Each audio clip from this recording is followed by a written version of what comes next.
నమస్తే, welcome to Abhinav Bharat. Telangana Congress పార్టీలో Revanth జమానా మొదలయ్యాక Komatireddy brothers సభకి బ్రేక్ పడింది. రాష్ట్రంలో కాంగ్రెస్ అధికారంలోకి వస్తే సీఎం కుర్చీ తమకేనంటూ విపరీతంగా ప్రచారం చేసుకున్న పేబలమైన వ్యూహాలు, గతి తప్పిన ఎత్తుగడలతో చతికిల పడక తప్పలేదు.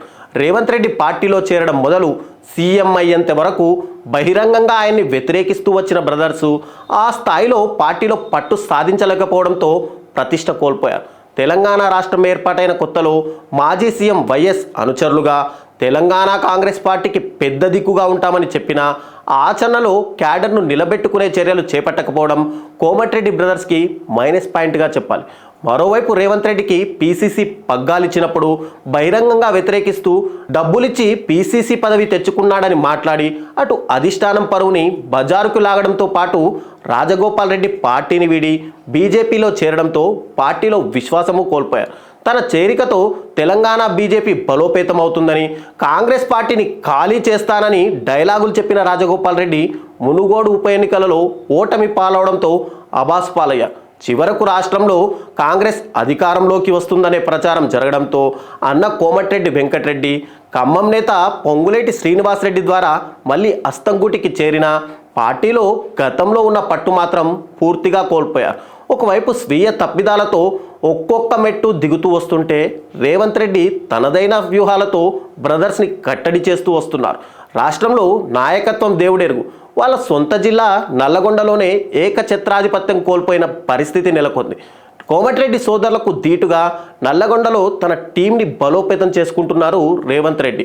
వారిని నొప్పించకుండా బీఆర్ఎస్ నుంచి వేముల వీరేశం, మందుల సామెల్కి కాంగ్రెస్ కండువా కప్పడమే కాకుండా ఎమ్మెల్యే టికెట్లు ఇచ్చి మరీ గెలిపించుకున్నారు. మరోవైపు పార్టీ వీడి వెళ్ళిన కుంభం అనిల్ రెడ్డిని మళ్ళీ వెనక్కి రప్పించి టికెట్ ఇచ్చి తన ఖాతాలో వేసుకున్నారు.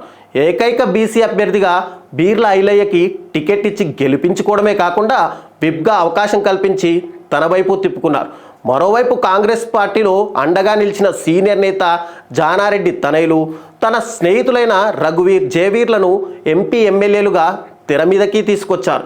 తన ఇంకో స్నేహితుడు చామల కిరణ్ రెడ్డిని భువనగిరి ఎంపీగా గెలిపించుకొని కోమటిరెడ్డి బ్రదర్స్పై పై చేయి సాధించారు సీఎం. కోమటిరెడ్డి బ్రదర్స్తో మొదటి నుంచి సరైన సంబంధాలు లేని శాసన మండలి చైర్మన్ గుత్తా సుఖేందర్ రెడ్డి కండువా కప్పుకోకుండా కాంగ్రెస్ పార్టీకి మద్దతిస్తుండడంతో సుఖేందర్ రెడ్డి తనయుడు అమిత్ రెడ్డిని ఇటీవలే రాష్ట్ర డైరీ డెవలప్మెంట్ ఫెడరేషన్ చైర్మన్ పదవి ఇచ్చాడు. ఈ నియామకం కంటగింపు కలిగించినా చేసేదేమీ లేక బ్రదర్స్ చూస్తూ ఉండిపోయారు. మరోవైపు తనతో పాటు కాంగ్రెస్లో చేరి అసెంబ్లీ టికెట్లు పొందలేకపోయిన పటేల్ రమేష్ రెడ్డి, బండ్రు శోభారానికి కార్పొరేషన్ల చైర్మన్ పదవులు, పాల్వాయి రజనీ కుమారికి టీఎస్పీఎస్సీ సభ్యురాలిగా అవకాశాలు కల్పించారు.